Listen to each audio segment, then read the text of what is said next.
जरा दोनों हाथों को बुलंद करें और नारा एक लगा ले, नारे तकबीर, जोर से नारे तकबीर, नारे रिसालत। इमाम आज़म अबू हनीफा कॉन्फ्रेंस जश्न दस्तारे हिफ्जुल कुरान मदरसा तालिमुल कुरान हज़रत अल्लामा मुफ्ती रफीक आलम साहब अल्लाह बहराइची। अल्हम्दुलिल्लाह नहमदुहु व नस्तईनुहु व नस्तगफिरुहु व नु'मिनु बिहि व नतवक्कलु अलैहि व नऊज़ु बिल्लाहि मिन शुरूरि अनफुसिना व मिन सय्यिआति अअमालिना। मन यहदिल्लाहु फला मुदिल्ल लहु व मन युद्लिलहु फला हादिय लहु व नशहदु अन ला इलाहा इल्लल्लाह वहदहु ला शरीक लहु व अशहदु अन्न सय्यदना व मौलाना मुहम्मदन अब्दुहु व रसूलुहु बिलहुदा व दीनिल हक़ अरसला सल्लल्लाहु तआला अलैहि वसल्लम। अम्मा बाद फ़अऊज़ु बिल्लाहि मिनश शैतानिर रजीम। बिस्मिल्लाहिर रहमानिर रहीम।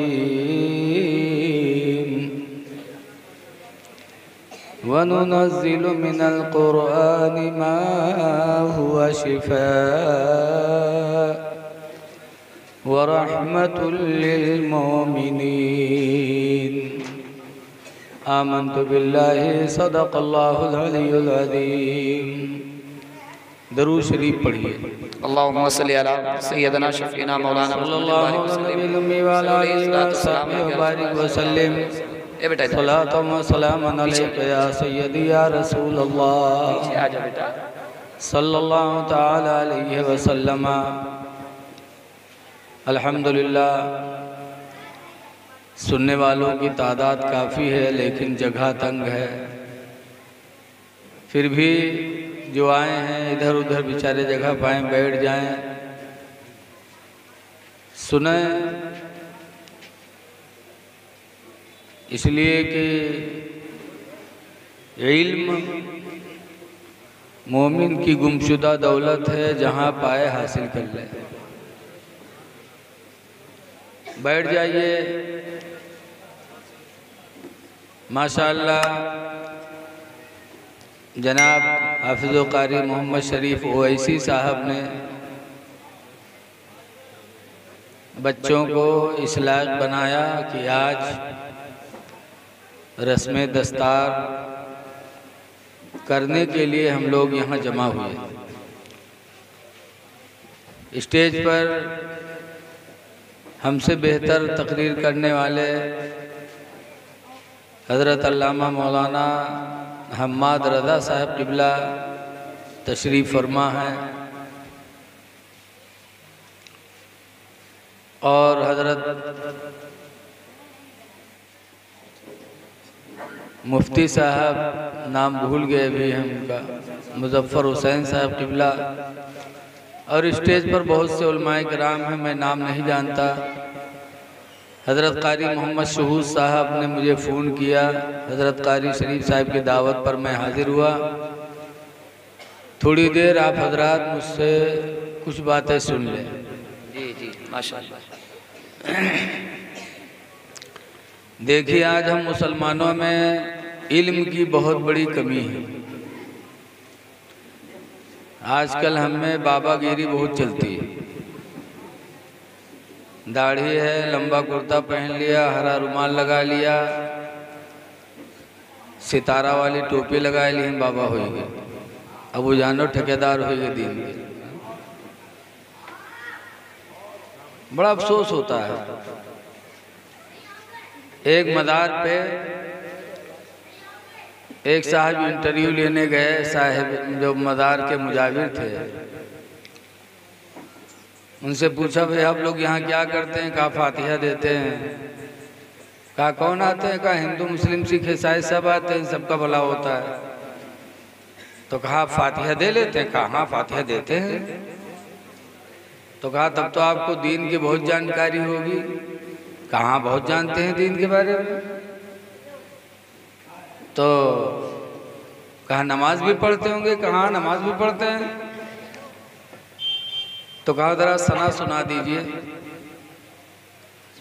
जब पूछा सना सुना दीजिए तो सटपटान कहते सना सना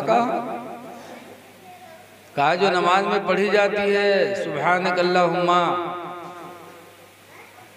कहा ऐसा मुझे चक्कर आने लगा है, जरा उससे पूछो। कहा अरे भाई अब तक तो बात कर रहे थे सही सही। नहीं मुझे ब्लड प्रेशर है, तुमसे ज्यादा बात कर लिया मैंने, मुझे चक्कर आने लगा है, दूसरे से पूछो। सना नहीं बता पाया। दूसरे से पूछा अच्छा तुम बताओ फजर में कितनी रकातें पढ़ी जाती हैं। तो कहा अगर हम बता देंगे तो तुम हमको क्या दे दोगे। तो कहा सारी बुजुर्गी हम तुम्हारे लिए मान लेंगे कि सबसे बड़े बुजुर्ग हो, लेकिन बता दो फजर में कै रकात पढ़ी जाती है। कहा बता दें। कहा बताओ। कहा 2 रकात सुन्नत 2 रकात नफिल। 2 रकात सुन्नत और 2 रकात नफिल। और बाबा बने। ऐसे लोग मजहब इस्लाम को बदनाम भी करते, खुद तो बर्बाद हैं।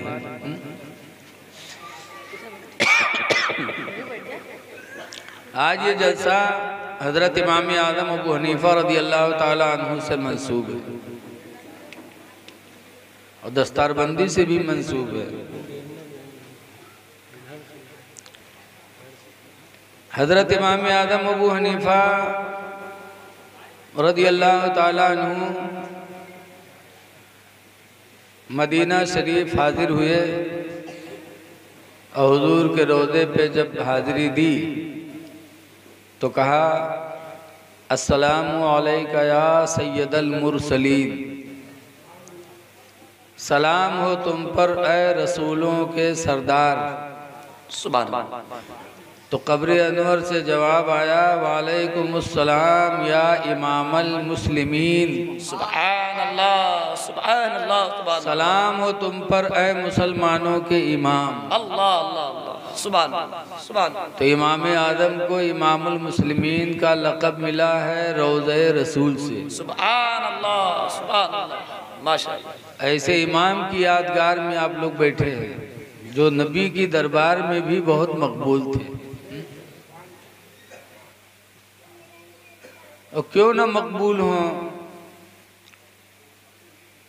हदीस शरीफ में ऐसे लोगों की बड़ी फजीलत बताई गई है। हदीस पाक में अन मुआवियता काला समेतो रसूलुल्लाह सल्लल्लाहु अलैहि वसल्लम। हजरत मुआविया से रवायत है। मुआविया कौन है? हजरत मुआविया रज़ी अल्लाह ताला अन्हु यजीद के अब्बा हैं। कहते मेरे मुआविया को लोग बुरा कह देते हैं माज़अल्लाह। हजरत मेरे मुआविया रज़ी अल्लाह ताला अन्हु वो हैं जिनको इमाम हसन ने खिलाफत अपनी अता फरमा दी। सुभान अल्लाह। 6 महीना खलीफा रहे हजरत इमाम हसन रज़ी अल्लाह ताला अन्हु और 6 महीने के बाद हजरत मेरे मुआविया को दे दिया। लोगों ने कहा क्यों? कहा 6 महीना मैं रहा, इसमें मुझे कोई मज़ा नहीं मिला। तो हजरत मेरे मुआविया रज़ी अल्लाह अन्हु इमाम हसन के नज़दीक इतने मोतबर, इतने मुस्तनद, इतने परहेजगार कि इमाम हसन ने उनको खिलाफत अता फरमा दी। अब हसन के मानने वाले ही मेरे मुआविया को बुरा कह रहे हैं। तो मेरे मुआविया को बुरा कहेंगे तो गोया कि इमाम हसन को भी बुरा कहा। बोलो भाई, उन्होंने उनको खिलाफत अता फरमाई, उनसे सुलाहियत की। अगर ऐसा कोई कहेगा कि हसन भी गलत माज़अल्लाह, तब तो इस दौर का कोई नया यजीदी माना जाएगा। कि कोई दूसरा यजीद पैदा हो गया। हुजूर सल्लल्लाहु अलैहि वसल्लम ने पेशन गोई फरमाई थी कि मेरा बच्चा हसन 2 मुसलमानों की ग्रुप में सुलह कराएगा। तो हुजूर की पेशन गोई भी पूरी होनी थी। मुसलमानों की एक जमात हजरत मेरे माविया के साथ और एक जमात हजरत इमाम हसन के साथ। तो अपनी खिलाफत दे करके और हजरत इमाम हसन ने सुलह कर लिया और हुजूर की पेशन गोई पूरी हो गई। 1 लाख दिरहम या दीनार हजरत मेरे माविया रदी अल्लाह ताला अन्हु इमाम हसन को भेजते थे। 1 लाख दीनार दिरहम वजीफा देते थे। तो अगर मेरे माविया रदी अल्लाह अन्हु गलत थे तो इमाम हसन वजीफा न लेते। बोलो, एक मर्तबा देने में कुछ देरी हो गई, जो तारीख पे वजीफा मिलना था नहीं मिला। तो इमाम हसन रदी अल्लाह अन्हु ने कागज़ उठाया, कलम उठाया और शिकायतनामा लिखने जा रहे थे, फिर रख दिया। रात में सोए तो रसूलुल्लाह सल्लल्लाहु अलैहि वसल्लम ने फरमाया, हसन सब्र करो, सब्र ही तो मेरे घर की पूंजी है। सुभान अल्लाह, सुभान अल्लाह। हुजूर ने ख्वाब में बशारत सुनाई, सब्र करो।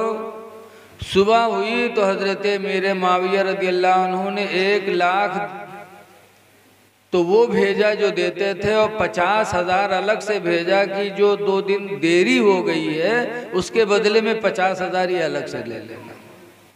इतना चाहते थे। और आज बदनसीब हजरत मेरे माविया के बारे में कह देते।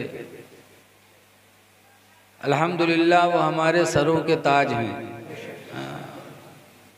कुरान नाजिल होता था तो 13 सहाबा को हुजूर ने वही लिखने के लिए मुकर्रर किया था। 13 सहाबा को जब हजरत जिब्रील वही सुना के चले जाते तो हुजूर उसको बोलते तो लोग लिखते थे 13 लोग। उन 13वें नंबर पर हजरत अमीर माविया को भी अल्लाह के रसूल ने रखा था। तो हुजूर का भरोसा उन पर इतना कि वही लिखवाएं। इमाम हसन का इतना भरोसा कि खिलाफत उनके सुपुर्द कर दें। और हम सही नमाज भी नहीं पढ़ पाते और हम हजरत मेरे माविया को बुरा कहें तो हमसे बदनसीब ज़्यादा कौन होगा? बोलो भाई। जिनके बारे में हुजूर ने दुआ मांगी हो। हुजूर ने दुआ मांगी नमाज में, अल्लाहुम्मा अल्लिमिल मुआवियता मुआवियतल किताब वल हिसाबा। अल्लाह मुआविया को कुरान का इल्म दे दे और हिसाब का इल्म अता फरमा दे। सुभान अल्लाह, सुभान अल्लाह। नाम लेके मेरे नबी ने दुआ मांगी है कि अल्लाह मुआविया को कुरान का भी इल्म दे दे, हिसाब का भी इल्म दे दे। एक मरतबा हुजूर ने दुआ मांगी, अल्लाहुम्मा जअलहु हादियम महदिया। अल्लाह मेरे माविया को हिदायत वाला बना दे और हिदायत देने वाला भी बना दे। बताओ, बड़े बदनसीब लोग हैं। बहरहाल हर सहाबी के बारे में अच्छा अकीदा रखो। हुजूर ने फरमाया, असहाबी का नुजूम भी यही इक्तदाई तुम एहतदाई तुम, मेरे सहाबा तुम सितारे के हैं, उनमें से जिसकी पैरवी करोगे हिदायत पा जाओगे। बहरहाल हजरत अमीर माविया इस हदीस के रावी हैं। कहते हैं, समिअतु रसूलुल्लाह सल्लल्लाहु अलैहि वसल्लम, मैंने हुजूर से सुना है। क्या सुना? मन युरिदिल्लाहु बिही खैरा, अल्लाह ताला जिसके ऊपर भलाई करना चाहता है तो क्या दे देता उसको? विधायकी दे देता कि नगर पंचायत के अध्यक्षी दे देता कि कोई कारखाना या कंपनी दे देता। हुजूर फरमाते हैं, अल्लाह ताला जिसके ऊपर भलाई करना चाहता है युफ़क़्क़िहु फ़िद्दीन, अल्लाह ताला उसको दीन का फ़क़ीह बना देता है। सुभान अल्लाह, सुभान अल्लाह, सुभान अल्लाह। तो इमाम आदम फ़कीह हैं, मुज्तहिद हैं। अल्लाह की भलाई उन पर हो रही है तो उनके बंदे, अल्लाह के बंदे क्यों नहीं इमाम आदम का जलसा कराएंगे? आज इमाम आदम का जश्न है माशाअल्लाह, लेकिन उनके जलसे से एक सबक हासिल करना चाहिए। आज अब कोई आला हजरत का बुरा कह दे तो हम लोग लाठी चलेबे के ऊपर, बोलो सीधे खंजर चलाओ जी कि आला हजरत को इसने बुरा कह दिया। लेकिन इमाम आदम की जिंदगी से सबक सीखो। हजरत इमाम आदम के ज़माने में एक आदमी हजरत उस्मान गनी रदी अल्लाह ताला अन्हु को यहूदी कहने लगा। क्या कहने लगा? उस्मान गनी जैसे सहाबी को जिन्होंने जंगे तबूक के मौके पर इस्लाम की कितनी मदद की है, उनको यहूदी कहने लगा। हजरत उस्मान गनी की बहुत बड़ी फजीलत है। एक दफ़ा हुजूर घर में लेटे थे और हुजूर की लुंगी चढ़ी हुई थी, पिंडलियाँ खुली हुई थी, सब लेटे थे। हजरत अबू बकर रज़ी अल्लाह ताला अन्हु मुलाकात करने के लिए गए तो हुजूर लेटे रहे, हजरत अबू बकर आए, बैठे रहे, बातचीत होती रही, ऐसे लेटे रहे। थोड़ी देर बाद हजरत उमर रज़ी अल्लाह ताला अन्हु मिलने गए तो भी हुजूर ऐसे लेटे रहे, बातचीत होती रही। हुजूर की बीवी हजरत आयशा कहती थोड़ी देर बाद उस्मान गनी भी आए। सुभान अल्लाह। जब उस्मान आए तो अल्लाह के रसूल जल्दी से उठ के बैठ गए और अपनी पिंडलियों को छुपा लिया इसे। तो हजरत आयशा कहती हैं अल्लाह के रसूल, मेरे अब्बा अबू बकर आए तो आप ऐसे ही लेटे रहे, उमर आए तो आप ऐसे लेटे रहे, और उस्मान आए तो आप उठ के बैठ गए।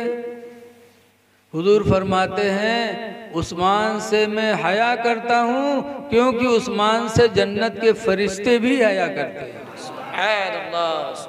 उस्मान से मैं हया करता हूँ क्योंकि उस्मान से जन्नत के फरिश्ते भी हया करते हैं। इतना बड़ा दर्जा हजरत उस्मान गनी का, लेकिन बदनसीब थे वो। कहने लगा, इमाम आदम के ज़माने में कूफा का रहने वाला था, कहने लगा उस्मान तो यहूदी था, उस्मान यहूदी था। तो इमाम आदम अबू हनीफा ने उस पर तलवार नहीं चलाई थी, उसका बाइकाट नहीं करवाया था। क्या मसलहत से इमाम आदम ने उसको समझाया। एक दिन इमाम आदम रज़ी अल्लाह ताला अन्हु उसके घर गए।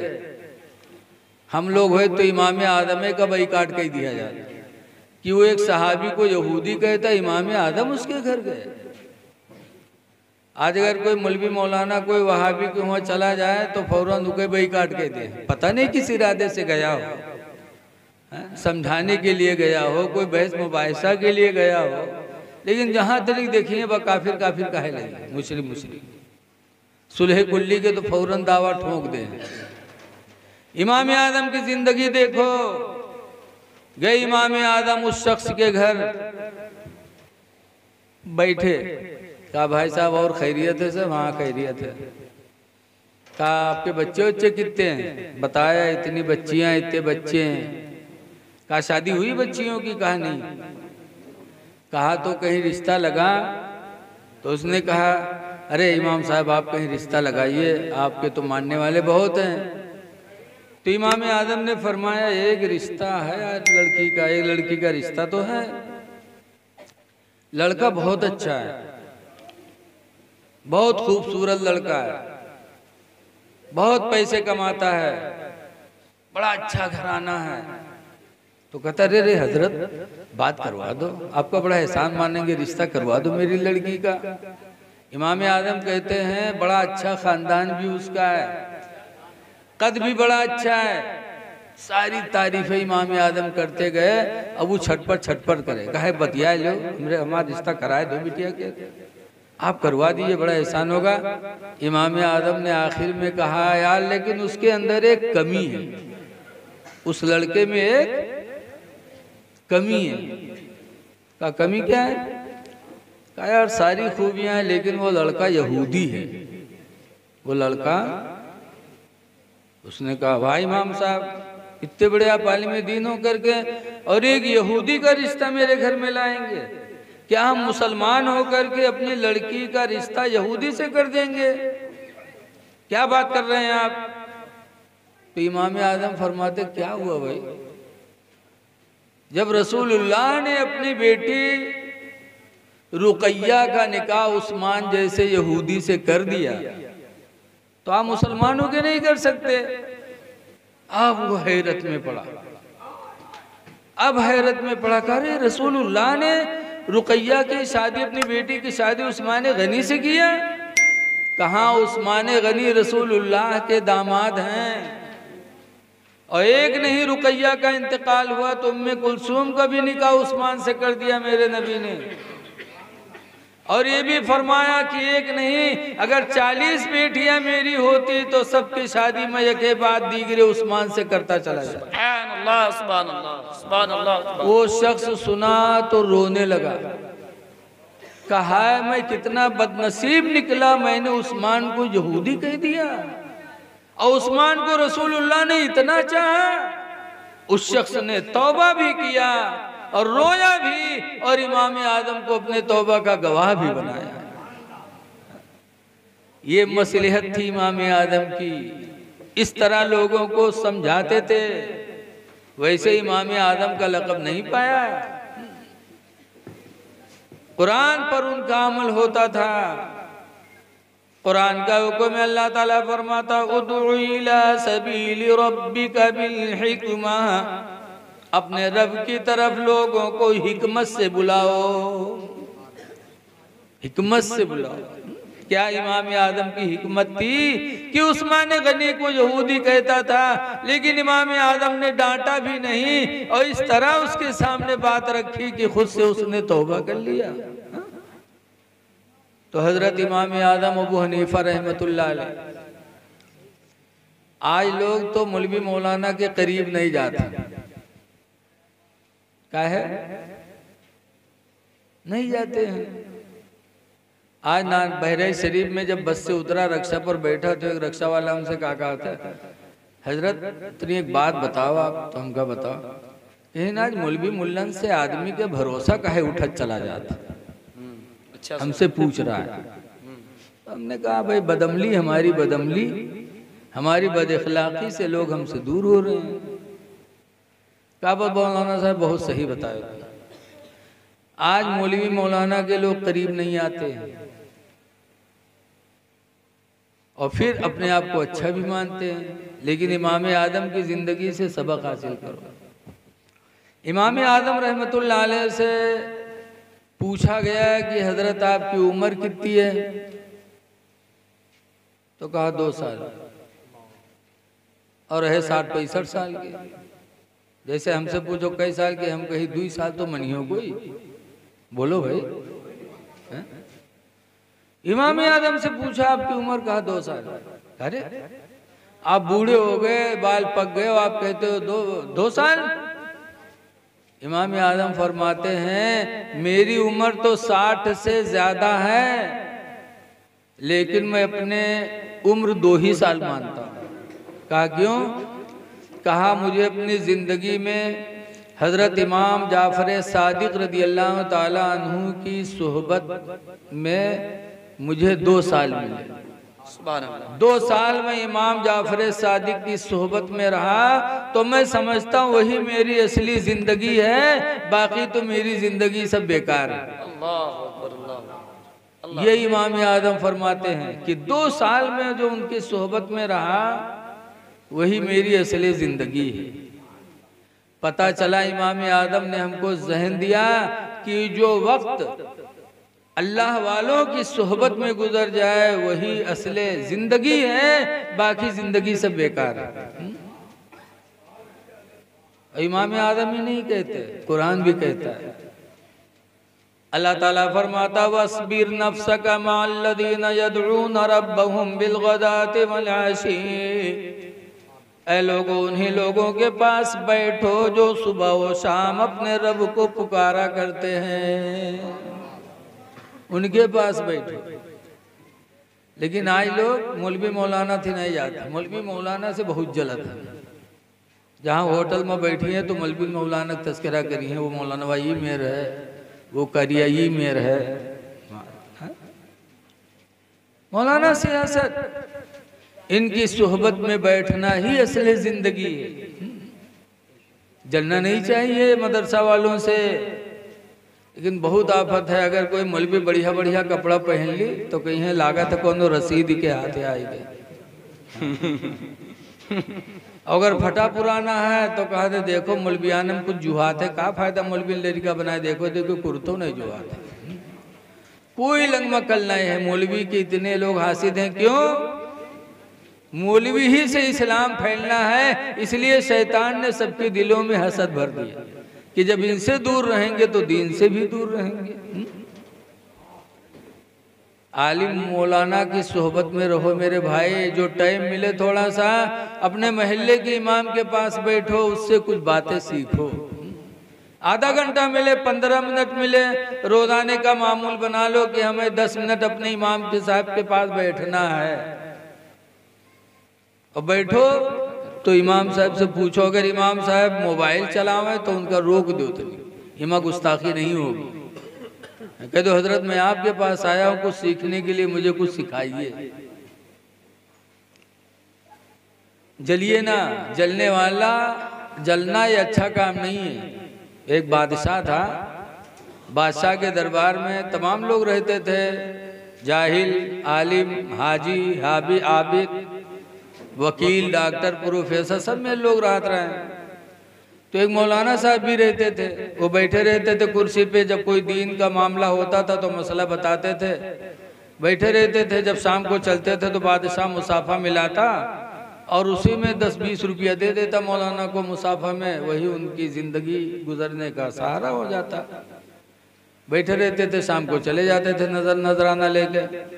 तो बादशाह के दरबार में बहुत से लोग थे, उन्हीं लोगों में एक हिजड़ा भी था। हिजड़ापन देखे कि यार हम लोग मेहनत करी थे दिन भर, तब 2 रुपया शाम के पाई थे, और यूँ मौलवी बैठे बैठे कैसे लेके जाते। वह हिजड़ा जले ला, बस यार वार सोचिस कैसे मौलवी कहीं से भगवई। आजकल मौलवी का भगावे खोते तो सीधे उसके ऊपर तोहमत लगा देते कि फलनवा घर में बैठा थे। बस जहां मौलाना ने शराब और सूद की हुर्मत बयान की कि शराबी से दूर रहो, सूद खाने वाले से दूर रहो, अब अक्सर सूद खाए वाले, शराब पिए वाले बड़े लोग होते, बस वो मौलवी का राह न दे, ना इसे भगाए पे हैं तो तोहमत लगाए दे फलानों में हरुआती बैठा था, इसका खर्च का हो। ऐसे वो हिजड़ा रहा है। सोचिस मौलाना कस के भगई, बैठ बैठ के कैसे लेके जाते। तो हिजड़ा एक दिन बादशाह के पास आवा, कहें बादशाह सलामत, इका बैठा है कि रुपया काहे देते। नरे ये मौलाना है, आलिम है, ये दीन के रहबर हैं। कहीं नहीं मौलाना वौलाना ना, ऐसे दाढ़ी रखाए, टोपी लगाए, मौलवी मौलाना ना ही है ये। बादशाह पे कहें तुमका कैसे मालूम। हिजड़ा कहे हमका इजाजत दो, अब हम सवाल करे थे, कोई सवाल के जवाब न दे पाइए, मौलाना है ये नहीं। तो बादशाह चौंका, और मौलाना का नीचे से ऊपर तक देखें का कहाँ गुस्ता काहे का भाई। बादशाह ने कहा ठीक है पूछो। तो हिजड़े ने कहा मौलाना बताओ कहाँ बोलो। तो हिजड़े ने पूछा बताइए कि दुनिया का बीचों बीच हिस्सा कहाँ है। अब बताओ, हम कानपुर तकरीर करे आए हैं, हमसे पूछे जाए काल ननपारा में कोई पूछे कि गए रहो कानपुर में बीचों बीच हिस्सा कहाँ है, तो हम बताए बेबे बोलो यार, हम कहे तकरीर करेगे रहन कि नापेगे रहन। और मौलाना से पूरी दुनिया का बीचों बीच हिस्सा पूछे। अब मौलाना बेचारे कहूँ किताब में पढ़ी लो तब तो बताओ। वजू के तरीका पढ़े, गुस्ल के तरीका पढ़े, नमाज रोजा पढ़े, नुका पूछा तो बताई थी बेचारे, निकाह तिलाक पूछती तो बताओ। अब मौलाना बेचारे परेशान, कहीं और कौन सवाल है, कहना एक सवाल और है, कहीं का कैसी बताओ कि आसमान पर तारे कत्ते हैं। अब यहो कहूँ नहीं लिखा है किताब में। तो हिजड़वा के यहाँ कोनो किताब के बाद थोड़ा पूछा रहे होगा तो मौलाना का भगवावे रहा है। अब मौलाना और परेशान, यहो कहूँ किताब में नहीं, फिर पूछे मौलाना और कोनो सवाल है। हिजड़ा कहीं से एक सवाल और है, कहीं का कहीं नहीं बताओ दुनिया में हम मर्द कितने हैं औरतें कितनी हैं? अब बताओ, मौलवी मौलाना को हम जनगणना करा थे बेचारे जी। वो 5-6 हज़ार में अपन जिंदगी गुजारे थे, कुरान शरीफ पढ़ाई, दीन की बातें बता करके। अब वो बहुत परेशान मौलाना साहब, कहीं न और कुछ हिजड़ा के वो यही 3 सवाल के जवाब बता दो बस। मौलाना ने बादशाह से कहा, हुजूर एक दिन का मौका चाहे तो परसों इन सवालों का जवाब बताऊंगा। हिजड़ा कहे, देखो अगर ही मौलाना हो तो कुछ ना कुछ बताओ कि ना बताओ, बादशाहों की यकीन होगा। कहीं नहीं, यार जब तुम मौलवी मौलाना नहीं थे तो बैठ बैठ के क्यों लिफाफा लेके जाते थे? कहने हुजूर परसों बताऊंगा। बादशाह ने कहा, अगर परसों नहीं बताया तो तुमको फांसी पे लटकाएंगे। और उस जमाने में बादशाह जो कहते थे वही करते थे, फांसी आम थी उस जमाने में। मौलाना बेचारे घर गए, अब कोई किताब के मसला हो तो किताब खुलती दिखती, गए घरे लेटे, ई करवट ऊ करवट, न नींद आवे न आराम मिले कि बताए पेबे ने तो परसों फांसी पर लटक गए और किताब में कहूँ है नहीं। परेशान मौलाना साहब। इतने में मौलाना साहब का कपड़ा जो धोबी धोता था वो धोबी कपड़ा लेके गया, आवाज दिया, मौलाना साहब निकले, उसने कपड़ा पकड़ाया, देखा चेहरा उतरा हुआ तो धोबी ने पूछा, हजरत आजा बहुत परेशान है, क्या बात है? क्या कोई बात नहीं? कहा नहीं कोई बात तो है, बताइए तो। कह रहे हो बादशाह के दरबार में एक हिजड़ा है, उसने कुछ सवाल किया है, उतनी सवालों के जवाब में मैं परेशान हूँ। कहा क्या पूछा है? मौलाना कहीं जा यार अपन काम करो, हमका तुम परेशान न करो। कहने बताइए तो क्या पूछा है उसने? तो मौलाना ने कहा 3 सवाल पूछा है। पहला सवाल कि दुनिया का बीचों बीच हिस्सा कहाँ, और दूसरा सवाल कि आसमान पर तारे कितने, और तीसरा सवाल किया दुनिया में मर्द कितने औरतें कितनी। धोबी कहे बस? कहे हाँ। तो कहना आप क्या बता? तो कहा हमने कहा परसों बताएंगे, और बादशाह ने कहा नहीं बताओगे तो फांसी पे लटकाएंगे।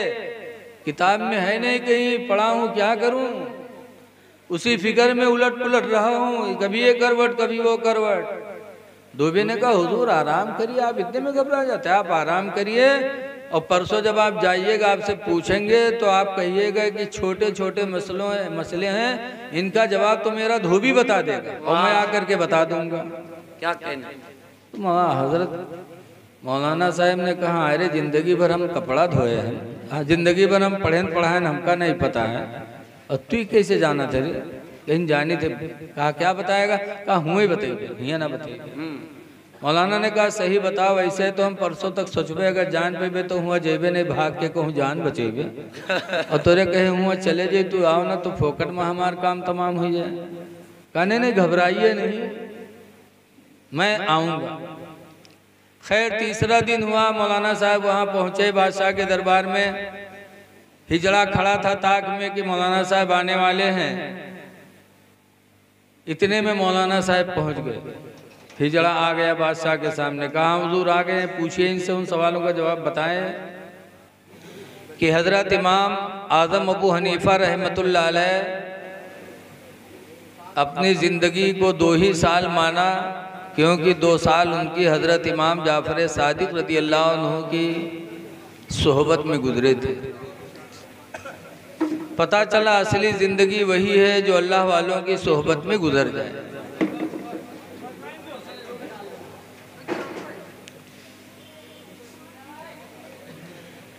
आलिम मौलाना से मोहब्बत करो, इसलिए कि जब ये आयत करीमा नादिल हुई, माकाना मुहम्मदुन अबा अहद मिर रिजालिकुम, मोहम्मद तुम मर्दों में से किसी के बाप नहीं, वलाकिन रसूलुल्लाह, लेकिन अल्लाह के रसूल हैं, व खातमन नबिय्यीन, और आखिरी नबी हैं। सुभान। तो सहाबे किराम ने पूछा था कि अल्लाह के रसूल आपके बाद कोई नबी नहीं आएगा? कहा ना। तो सहाबे किराम ने कहा था अल्लाह के रसूल फिर हम लोग दीन किससे हासिल करेंगे? तो हुजूर ने फरमाया था मेरे बाद नबी तो नहीं आएंगे, लेकिन मेरी उम्मत के उलमा से तुमको दीन की दौलत मिलती रहे। सुभान अल्लाह, सुभान अल्लाह, सुभान अल्लाह। मेरे बाद उलमा तुम्हें दीन सिखाएंगे। तो आज जब हम आलिमों से नफरत करेंगे तो हमें दीन कौन बताएगा? बोलो सच। जहाँ बैठते हो उन्हीं की बुराई। तो हसद वैसे भी किसी से करना नहीं चाहिए। हदीस पाक में आया अल हसद याकुलुल हसनाती, हसद नेकियों को ऐसा खाती है कमाता कुलुन नारुल हतबा, जैसे कि आग लकड़ी को खा जाती है। अल्लाह अल्लाह अल्लाह। नेकियां चली जाएंगी, किसी को भी जलो तो नेकी जाएगी, और आलिम मौलाना से जलोगे तो नेकियां भी जाएंगी और दीन की दौलत भी तुमसे चली जाएगी। अल्लाह अकबर अल्लाह अकबर। तो बात चल रही थी इसी की कि एक हिजड़ा था जो मौलाना से जलता था, तो पूछा था बादशाह के दरबार में। तो हिजड़े ने कहा बादशाह सलामत आ गए, मौलाना कह दो 3 सवालों का जवाब दें। तो मौलाना ने कहा वो छोटे छोटे सवाल हैं, उन सवालों का जवाब तो मेरा धोबी बता देगा, अभी आ रहा है धोबी। वाह। तो कहा अच्छा। इंतजार होने लगा धोबी का, इतने में धोबी गधा पर बैठा दरबार के सामने गया, अंदर आने की इजाज़त मांगी, उसके कहा ठीक है आओ। तो वो गधा से उतरा नहीं, गधा समेत बादशाह के दरबार में घुसने लगा। तो लोगों ने डांटा, कहा यहाँ अच्छे लोग आ नहीं पाते, तुम गधा ला रहे हो। धोबी ने कहा नहीं हुजूर, गधे को लेके आऊंगा, गधे के सवाल का जवाब गधा ही बताएगा, कोई दूसरा नहीं बता सकता। बहुत अच्छा हज़रत। शर्त लगा दी तो इजाजत मिली। धोबी अपने गधे को लेकर अंदर हाजिर हुआ। धोबी गधा से उतरा, हाथ में सोंटा था। कहा कहाँ है हिजड़ा? आया सामने। कहा क्या तेरा सवाल? कहा पहला सवाल ये है मौलाना से कि दुनिया का बीचों बीच हिस्सा कहाँ है। तो बादशाह की जिस महल में कुर्सी पड़ी थी, तो जिस सोंटे से गधे को हाँकता था उसी सोंटा से बादशाह का कमरा नापने लगा धोबी। कुर्सी से इधर का हिस्सा नापा, इधर का नापा, इधर का नापा। फिर धोबी ने लाके सोंटा कुर्सी के पास खड़ा कर दिया। कहा हिजड़ा सुन, दुनिया का बीचों बीच हिस्सा यही है जहाँ बादशाह की कुर्सी पड़ी है, और न मान तो नाप के देख ले, इधर के नाप ले दुनिया, इधर के नाप ले, पता चल जाए। और जन तो नहीं रहा। तो कहीं नहीं सही कहा तो यही है। धोबी कहीं नहीं, अगर न मानो तो नाप के देख लो। अब बताओ कोई नाप सकत है? अब हम का तुमका कानपुर नापे पड़े तो हालत खराब जी। जी पूरी दुनिया के मामला। धोबी कहने अगर शक शुबा हो तो नाप के देख लो। कहने नहीं सही कहा था। कहीं दूसरा सवाल क्या है? कहीं नहीं बताओ आसमान पर तारे कितने हैं। धोबी ने झट से गधे की पूंछ को पकड़ा और कहा सुन, गधे की पूंछ को छोड़कर जितने बाल इसके बदन में हैं उतने ही आसमान में तारे हैं, और न मान तो गिन के देख ले। अच्छा। तो अब हिजड़ा जानत भी नहीं रहा है। कहीं नहीं सही कहा तो अत्ते नहीं। धोबी के नहीं अगर शक शुबा हो तो गिन के देख लो। अब गधा बाल को गिन पाई मान गया का नहीं सही कहते हो। तीसरा सवाल क्या है? हिजड़ा ने कहा ये बताइए दुनिया में मर्द कितने, औरतें कितनी हैं? वह धोबी ने आंख बंद किया, गिनती गिनना शुरू किया। 1 2 3 4 5 6 7 8 9 10 11 12 13 14 15 16 17। फिर गिनती छोड़ दी, फिर शुरू से गिनने लगा। 1 2 3 4 5 6 7 8 9 10 11 12 13 14 15 16 17 18। फिर गिनती छोड़ी, फिर शुरू से गिनने लगा। 1 2 3 4 5 6 7 8 9 10 11 12 13 14 15 16 17 18। वहाँ आँखें खोली सो हिजड़ा का पकड़ी सो वही सोंटा से पीटे लगा। जब सोंटा से पीटे लगा हिजड़ा चिल्लान का बादशाह सलामत बचाइए बचाइए। तो बादशाह ने धोबी को डांटा, कहा अरे भाई हिजड़े को क्यों मार रहे हो? धोबी ने कहा चुप रहिए, पहले इसको मैं खत्म कर लूं फिर बताऊंगा कितने मर्द कितने औरतें। बादशाह ने कहा हाँ उसको क्यों खत्म कर रहे हो? कहा हुजूर पहले इसको मार डालने दीजिए, मैं मर्दों के लिए अलग करता हूँ औरतों के लिए अलग। जब मर्दों को गिनता हूँ तो उसमें घुस जाता है, औरतों को गिनता हूँ तो उसमें घुस जाता है। गिनती नहीं गिन मिलती, पहले इसको खत्म करो फिर बताऊंगा कितने मर्द हैं कितने औरतें। तब हिजड़ा चिल्लाना के हुजूर बचाइए बचाइए, सब मौलाना के जलन में हम कहा रहे। तो मारा भी गवा, रुसवा भी हुआ जी। क्यों? इसलिए कि एक आलिम से उसने हसद किया। अल्लाह। हसद न करो, आलिमों की बुराई न करो। आलिम बामल की तौहीन कुफ्र है। अगर इनका तुम मजाक उड़ाओगे तो दीन कहाँ लेने जाओगे भैया बोलो? दीन का मसला तुम कहाँ सीखने जाओगे? रसूलुल्लाह की सीरत तुमको कौन सिखाएगा? नबी की जिंदगी तुम्हारे सामने कौन बयान करेगा? इसलिए मोहब्बत करो। आज अल्हम्दुलिल्लाह इमाम आदम अबू हनीफा रहमतुल्लाह अलैह से भी मुताल्लिक है जलसा और हिफ्ज़ कुरान से भी मुताल्लिक। जी माशाअल्लाह। देखिए हाफिज़ कुरान होना बड़ी खुशनसीबी की बात है। गरीब नवाज भी हाफिज़ कुरान थे। सुभान अल्लाह सुभान अल्लाह। हाफिज़ कुरान थे, यहाँ तक कि बाप का इंतकाल हो गया। इनके घर में पंचक्की चलती थी, चक्की कूटने पीसने वाली। माँ ने कहा बेटा बाप नहीं है, अब देखो घर का कारोबार। गरीब नवाज कारोबार देखने लगे। एक अंगूर का बाग भी था, अंगूर के बाग में एक दिन थे गरीब नवाज, तो हज़रत इब्राहिम कंदोजी का गुजर हुआ, तो वली को वली ही पहचान सकते। बेशक बेशक। फौरन हुजूर गरीब नवाज ने चादर बिछाई और हज़रत इब्राहिम कंदोजी को बिठाला और गए अंगूर का गुच्छा तोड़ के लाए। गरीब नवाज इब्राहिम कंदोजी के सामने रखा, कहा हुजूर खाइए। कहा बेटे मेरे हाथ कमज़ोर हैं, मैं खुद से नहीं खा पाता। तो हुजूर गरीब नवाज ने अंगूर के दाने तोड़ तोड़ कर इब्राहिम कंदोजी को खिलाया।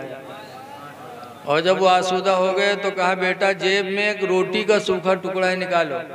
तो गरीब नवाज ने उनके जेब से रोटी का टुकड़ा निकाला, कहा इसमें से एक नवाला मेरे मुंह में रख दो। तोड़कर रख दिया, वो नवाला चबाया हज़रत इब्राहिम कंदोजी ने, और उसके बाद गरीब नवाज से कहा मुंह खोलो।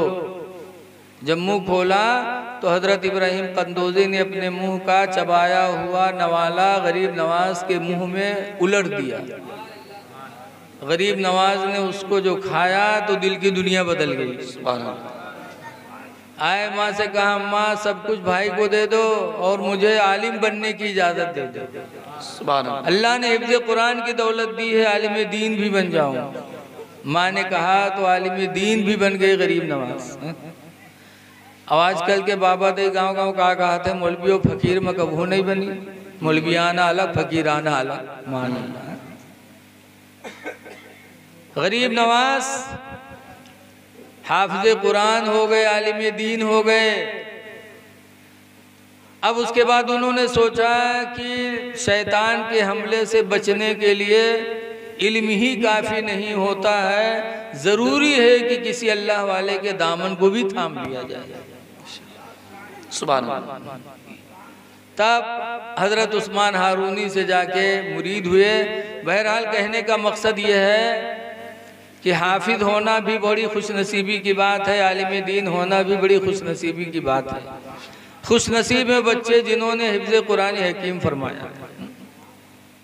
हाफिज का दर्जा क्या है आप लोग बराबर सुनते रहते हो, वो बताना नहीं है। मैं हुफ़ाज़ किराम से गुजारिश करता हूँ कि हाफिज होने के बाद अल्लाह तौफीक दे तो आलिम भी बने, और नहीं बन सकते तो 2-4 जमात मौलवियत की ज़रूर पढ़ें, वरना फिर सिर्फ हाफिज होने के बाद दीन की जानकारी नहीं हो पाती। हाफिज हो गए, नमाज में कोई ज़रूरत पड़ गई, मसला नहीं मालूम है कैसे नमाज होगी। एक गांव था, वहाँ एक जलसा हुआ। मौलाना अब्दुल मुस्तफ़ा आज़मी अलैहिर्रहमा अपनी किताब में लिखते हैं कि गांव में जलसा हुआ, मस्जिद में इमाम हाफिज़ कुरान थे। जलसा में बड़े बड़े मौलाना मौलवी गए जुब्बा साफा पहन के। अब हाफिज जी देखें तो खड़बड़ाने, सोचिन की लागत है आज ईसा की नमाज हम न पढ़ावे पेबे का, अत्ते बड़े बड़े मौलाना हैं। तो गए मस्जिद के सदर के पास, कहीं सदर साहब आज ईसा की नमाज को पढ़े। कहीं काहे का हुआ, कहीं नहीं मौलाना जत्ते आए हैं, इनमें कोनो का 25 सूरत याद हुई, कोई का 20 सूरत याद हुई, कोई का 15 सूरत याद हुई, और हमका 114 सूरत याद है पूरी पूरी सब। कहीं तब तो कहीं ईसा नमाज को पढ़े। तो सदर साहब कहें जब उमा कोनो 15 याद है, कोनो 20 याद है, तुमका पूरा याद है तो तुम ही पढ़िए और को पढ़िए। कहीं तो हाँ जाने रहे तो कहीं ना कहो कि मुफ्ती साहब चलो तुम पढ़ाएंगे। कहीं सदर साहब कहें नहीं नमाज आप पढ़ाए, जब पूरा कुरान आपके सीनम है, जो आए हैं इनके सीनम थोड़ा ही थोड़ा है, तो जिनके सीनम पूरा हो वो पढ़े कि थोड़ा थोड़ा पढ़ेंगे। खैर ईसा की अजान पे नमाजी पहुँचे तो इमाम साहब पहुँच गए मुसल्ला पर, हाफिज जी मुफ्ती मौलाना पीछे नमाज पढ़े।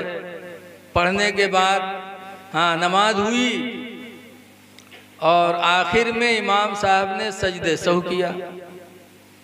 तो जब सजदे सहू से फारिग हुए तो उलमाए किराम ने पूछा, हजरत आपने नमाज में कोई गलती नहीं की, कोई वाजिब आपका छूटा नहीं, तिलावत कुरान भी आपने सही सही किया, रुकू सजदा भी किया, सब कुछ आपने सही किया, फिर सजदे सहू क्यों किया? तो हाफिज जी ने कहा थोड़ी सी गलती हो गई थी। कहा वो कौन सी गलती कि हम लोग नहीं जान सके? कहा बहुत थोड़ी सी गलती हुई थी इसलिए मैंने सजदे सहू कर लिया। मौलाना लोगों ने कहा अरे बताओगे वो थोड़ी सी गलती कौन थी? तो कहा वो रुकू में जब गया था तो थोड़ी सी हवा निकल गई थी बस।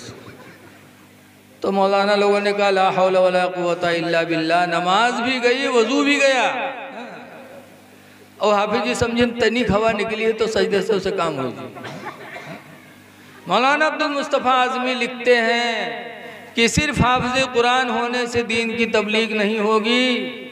अगर दीन की तबलीग करनी है तो हाफिज़ कुरान के साथ साथ दीन की जानकारी भी लेना पड़ेगा। दुआ है कि अल्लाह ताला हमारे इन बच्चों को जो हाफिज़ कुरान हो रहे हैं उन्हें हिफ्ज़ कुरान उनका अल्लाह ताला मुकम्मल फरमाए और उसके अलावा दीन की तमाम बातों से अल्लाह ताला उन्हें आशना करा दे। आमीन। दुरूद शरीफ पढ़िए अल्लाहुम्मा सल्ली अला सय्यिदना सल्लल्लाहु अलैहि वसल्लम। मोहम्मद काला रसूलुल्लाह सल्लल्लाहु अलैहि वसल्लम कि फरमाते हुजूर ने इरशाद फरमाया, मम्माता जो मर गया, वहुवा बरीउम मिनल किबरी दरहाले कि वो घमंड से दूर रहा, वलगुलूली और ख़यानत करने से अमानत में ख़यानत करने से दूर रहा, वद्दैनी और कर्ज से भी दूर रहा, किसी का कर्जा लेके दुनिया से नहीं गया। तो दूर फरमाते फदखलल जन्ना, तो मरने वाला जन्नत में दाखिल होगा। घमंड से दूर रहा। घमंड आजकल बहुत लोगों के अंदर पैदा हो जाता है। अगर तेरी तकरीर बढ़िया कोई करे लाग तो वही घमंड, कोई नात पढ़े लाग तो उसी को घमंड, कोई दौलत वाला हो गया तो उसी को घमंड, कोई चेहरा सफ़ेद होएगा तो चेहरे पर घमंड। बोलो घमंड न करो। हजरत अली शेर खुदा की ज़िंदगी से सबक हासिल करो। हज़रत अली रज़ी अल्लाह ताला अन्हु के लड़के मोहम्मद बिन हनीफ़ा ने, देखो हनीफ़ा ये बस्ती का नाम है, पैदा हुई है जिस बस्ती में उसी की तरफ वल्दियत मंसूब हो गई, वरना लड़के हैं हज़रत अली के। मोहम्मद बिन हनीफ़ा ने एक दिन हज़रत अली से पूछा, अब्बा हुजूर सल्लल्लाहु अलैहि वसल्लम के बाद सबसे बड़ा मर्तबा किसका है? तो कहा हज़रत अबू बकर रज़ियल्लाहु अन्हु का। कहा उनके बाद? कहा हज़रत उमर फारूक आज़म का। फिर मोहम्मद बिन हनीफ़ा कहते हैं कि उनके बाद तो आपका मर्तबा सबसे बड़ा है। तो हम लोग हुए तो हाँ हाँ हम तो सबसे बड़े हैं, ये कही थी ना कही। लेकिन वारे हज़रत अली शेर खुदा की ज़ात देखो, जब मोहम्मद बिन हनीफ़ा कहते हैं कि हज़रत उमर के बाद आपका दर्जा बुलंद है, तो हज़रत अली फरमाते नहीं नहीं, मैं तो आम मुसलमानों में से एक मुसलमान हूँ। अल्लाह अकबर, अल्लाह अकबर, अल्लाह। मैं आम मुसलमानों में से एक मुसलमान हूँ। ये हज़रत अली की इनके सारी आवाज़। हम तनिके मिलाद पढ़ी जाएंगे तो अब अगर कोई ऐलान करो मुफ्ती उफ्ती न लगावे तो हमारा माथा सुकुड़ जाता कि वद्दे हमको मुफ्ती ही नहीं थे। अब हज़रत अली शेर खुदा फरमाते हैं मैं तो आम मुसलमानों में से एक मुसलमान हूँ। बे रुक जाए खड़बड़ी न मचाओ, चुपचाप बैठ जाए, मौका देंगे।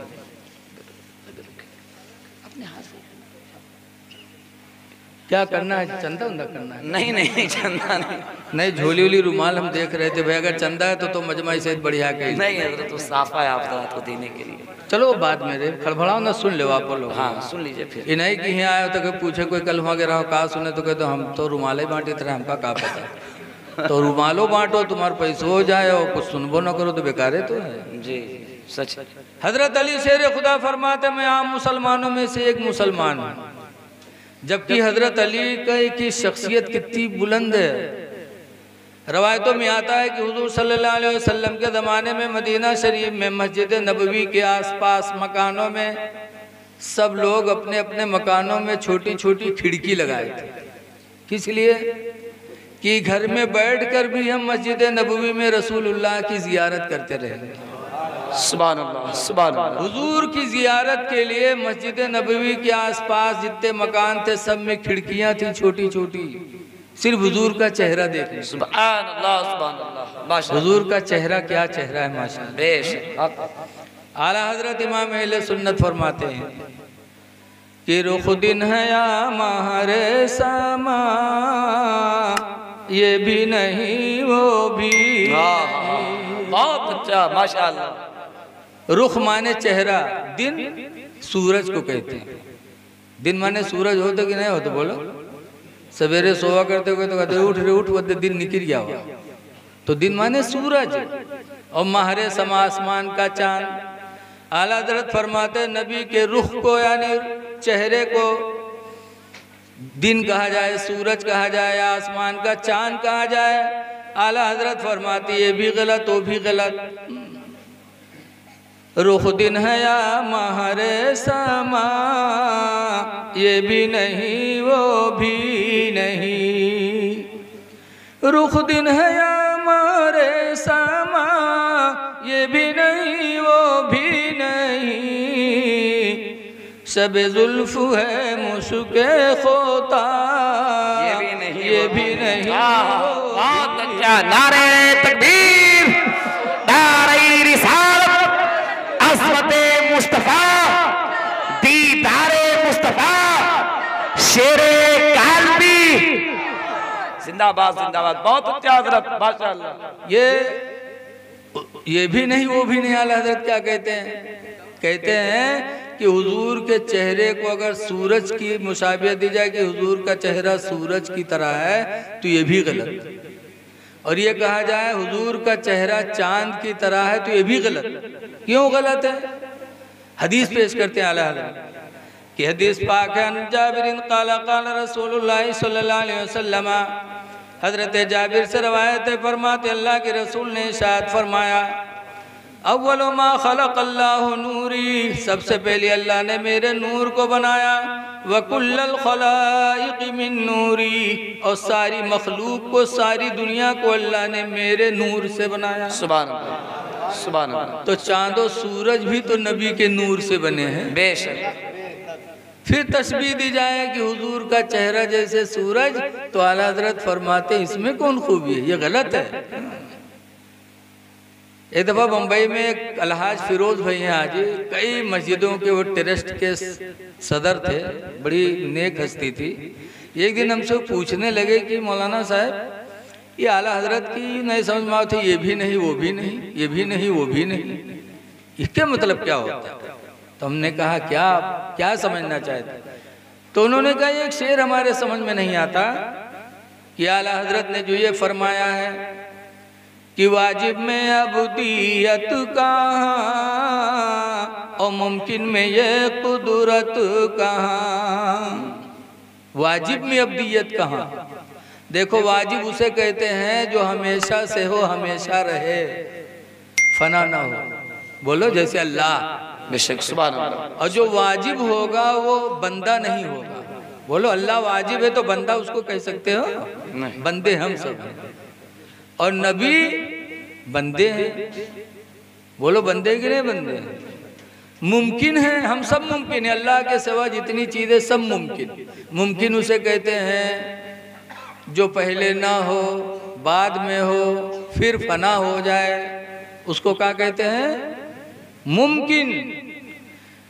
तो आला हज़रत फरमाते हैं नबी को वाजिब कहा जाए तो वाजिब में बंदगी नहीं होती, वो नबी में बंदगी है। नमाज पढ़ते हैं, रोज़ा रखते हैं, इबादत करते हैं। और मुमकिन माना जाए तो कि जैसे हम लोग वैसे हो, तो मुमकिन में ताकत नहीं। कौन ताकत? एक ताकत मेरे नबी ने दिखाई, ताकत तो बहुत दिखाई कि मकाम साहबा में हज़रत अली के रान पे हुजूर सर रख कर के लेट गए और हज़रत अली की नमाज असर नहीं हुई थी, सूरज डूबने लगा। अब हज़रत अली परेशान कि हुजूर को जगाएं, नमाज पढ़ लें कि हुजूर को सोने दें, नमाज छोड़ दें।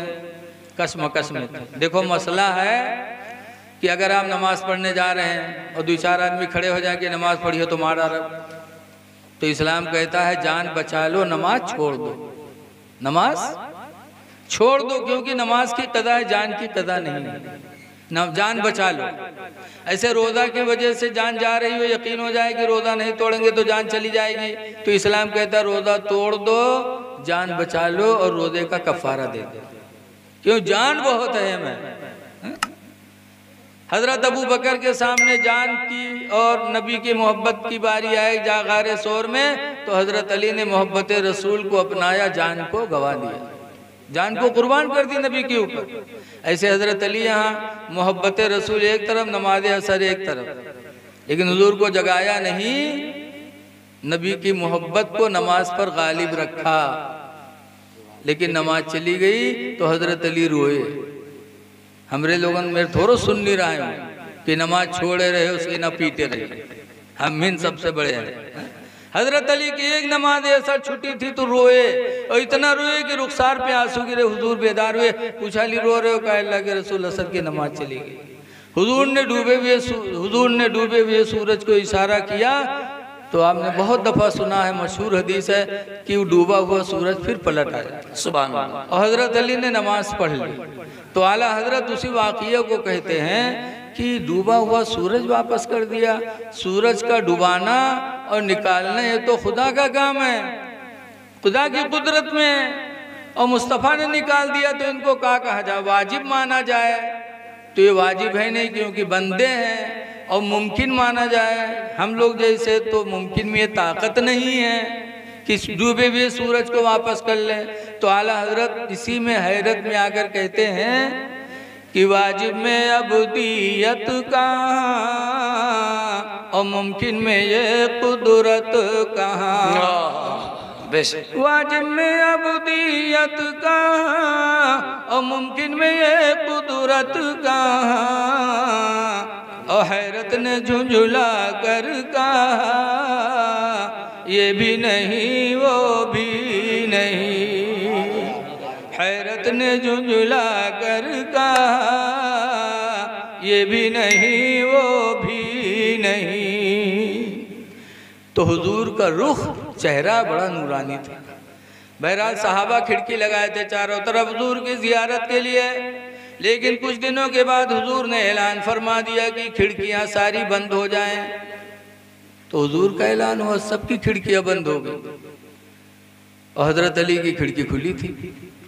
तो हज़रत अमीर हमज़ा रदी अल्लाह ताला अन्हु जो हुजूर के चचा हैं वो हाजिर हुए, कहने लगे मैं आपका सगा चचा हूँ, हमारी खिड़की बंद हो गई, सबकी खिड़कियां बंद हो गई, और अली तो आपके चचा के लड़के, चचेड़े भाई हैं आपके, चचा भी नहीं है आपके, और उनकी खिड़की खुली है, हम सबकी खिड़कियां बंद हो गई।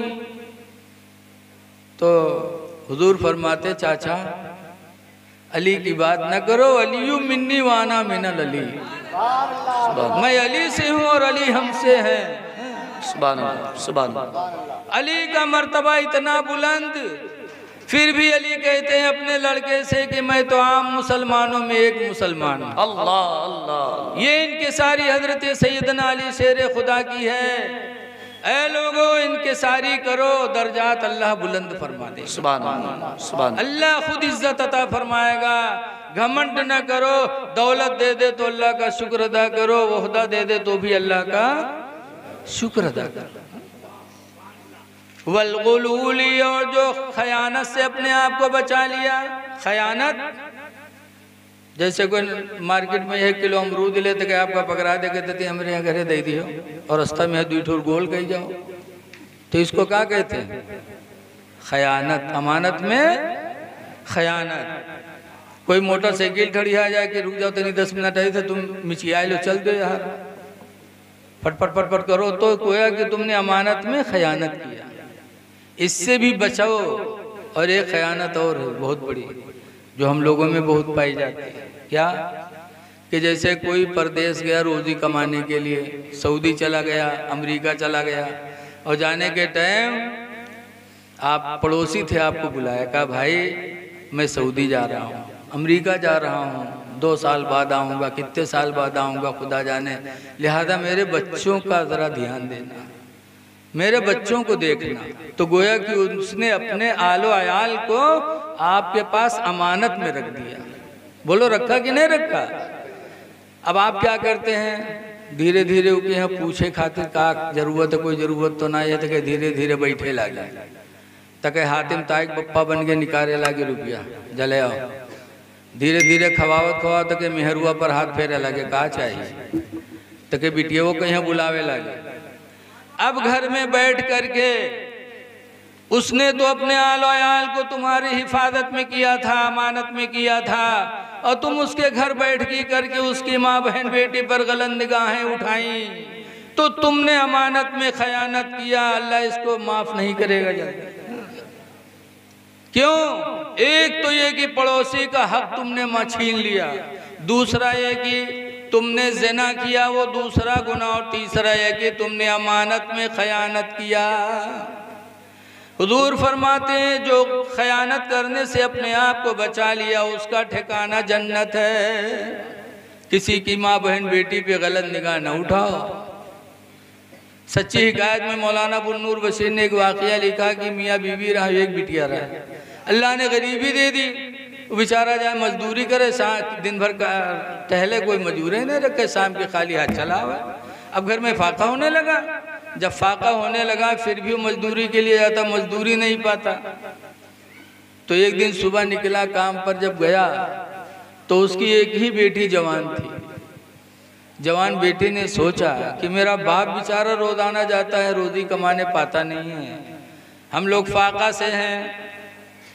तो वो लड़की भी बाप के जाने के बाद सज बज के निकली, यानी साफ सुथरा बन के निकली शहर में, किस इरादे से कि शहर में जाऊंगी, कोई जवान मुझे छेड़ेगा तो मैं उसको पेश अपने आप को कर दूंगी, ज़िना करवा लूंगी, कुछ पैसे मिल जाएंगे तो राशन लेके घर आऊंगी, खाना बनेगा, फाका से निजात मिलेगी। वो लड़की चली गई पीछे से। शाम को जब बाप घर में आया, खाली हाथ आया, और बाप दाखिल हुआ कि पीछे से वो लड़की आ गई। बाप ने पलट के देखा, कहा मेरी बेटी तुम कहाँ? कहा बाप अल्लाह गवाह है मैं सच बयान करती हूँ। कहा बाप फाका घर में हो रहा था, आप रोजी नहीं पा रहे थे, तो मैं आज शहर में गई थी कि कोई गुनाह कर ले मुझसे जवान और पैसा दे दे तो फाका से निजात मिल जाए। लेकिन अब्बा खुदा गवाह है मैं पूरा दिन शहर में घूमी, लेकिन किसी जवान ने, गुनाह छोड़ दो, किसी जवान ने मेरी तरफ निगाह उठा के भी नहीं देखा। तो बाप कहता बेटी तुमको कैसे कोई देख लेगा? खुदा गवाह है मैंने अपनी जिंदगी में किसी की बहन बिटिया को गलत निगाह से नहीं देखा, तो अल्लाह हमारी औलाद को कैसे नहीं बचाएगा। जब मैंने किसी की माँ बहन बेटी को गलत निगाह से नहीं देखा तो मेरी औलाद पर कोई गलत निगाह कैसे डालेगा। अल्लाह का वादा है अल जज़ाउल इहसान इल्लल इहसान, नेकी का बदला नेकी है। इसलिए लोगों खयानत करने से अपने आप को बचाओ। और तीसरे नंबर पर हुजूर ने फरमाया वद्दैन, और कर्जा से जो बचा उसका ठिकाना जन्नत। कर्जा मतलब किसी का कर्ज लिया और दे दिया, बाप लिया कर्जा और चला गया, दुनिया से नहीं दे पाया, तो औलाद का फर्ज बनता है कि बाप ने जो छोड़ा हो उसमें से बेच करके बाप का कर्जा दे। और अगर कुछ भी नहीं छोड़ा, बाप कर्जा लेके चला गया, तो औलाद का फर्ज बनता है कि दूसरे से कर्जा लेकर उसका कर्जा चुकाए और कमा कमा के कर्ज वाले को कर्ज देते, कि बाप का सर उस बोझ से निजात पा जाए। है लोगों, बाप चला जाए तो अगर 10 रुपया कोई बाकी हो तो जरूर दे दो, पता मिले तो। इसलिए कि ये बहुत ज़रूरी चीज़ है। अल्लाह ताला हमको आपको इन तमाम बातों पर अमल करने की तौफीक अता फरमाए। हाफिज़ मोहम्मद शरीफ साहब ने जो आज ये प्रोग्राम रखा है बच्चों के तहत। आपसे गुजारिश है आप अपने बच्चों को भी पढ़ाएं। अल्लाह ने फरमाया वनुनज़्ज़िलु मिनल क़ुरआनि मा हुवा शिफ़ा, हमने कुरान को शिफा बना के उतारा है। वरहमतुल लिल मोमिनीन, और मोमिनों के लिए रहमत बना के उतारा है। कुरान पढ़ो, अपने बच्चों को पढ़ाओ, घर में बच्चियां पढ़ें, ताकि जब कुरान पढ़ा जाएगा बीमारियों से शिफा भी अल्लाह ताला फरमाएगा और हमारी रोज़ी में बरकत भी होगी। अस्सलामु अलैकुम वरहमतुल्लाहि वबरकातुहू।